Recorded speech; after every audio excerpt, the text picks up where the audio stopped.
So number one, you want to move your adversary closer to a settlement.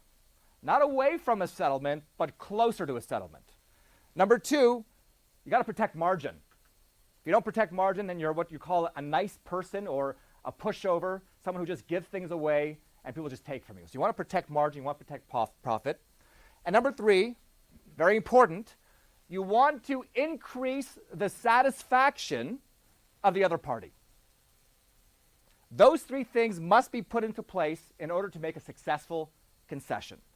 Let me start off with satisfaction here. So if there's a bowl of free candy, how many candies are you going to take if they're free?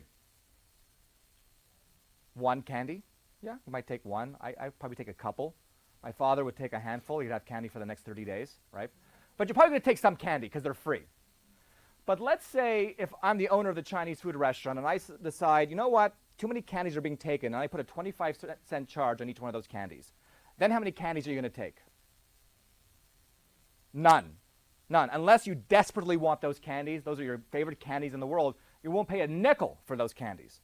So when things have value, they cause us to be more cautious with our decision making. So most of us in a negotiation, especially salespeople, are very much like a bowl of free candy when we make concessions. We give things away for free. Fine, I'll give you a 5% discount. Fine, I'll give you free material. Fine, I'll give you a free round of revision. Fine, I will throw in free shipping. Fine, I'll give you better terms. Fine, we'll go visit your family who I can't stand in Tampa Bay over the holidays. Those are all examples of free concessions because not once did I ask you for anything in return. Okay?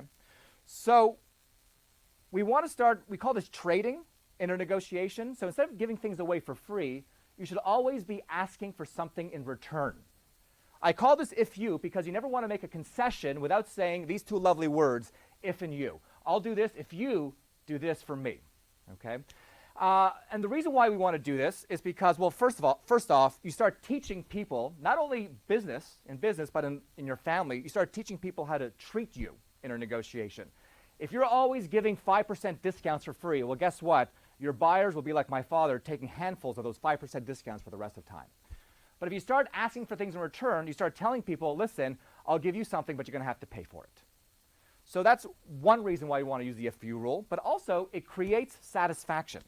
It's a great way to put up resistance. Instead of saying no and potentially losing the deal, say yes if you do this for me.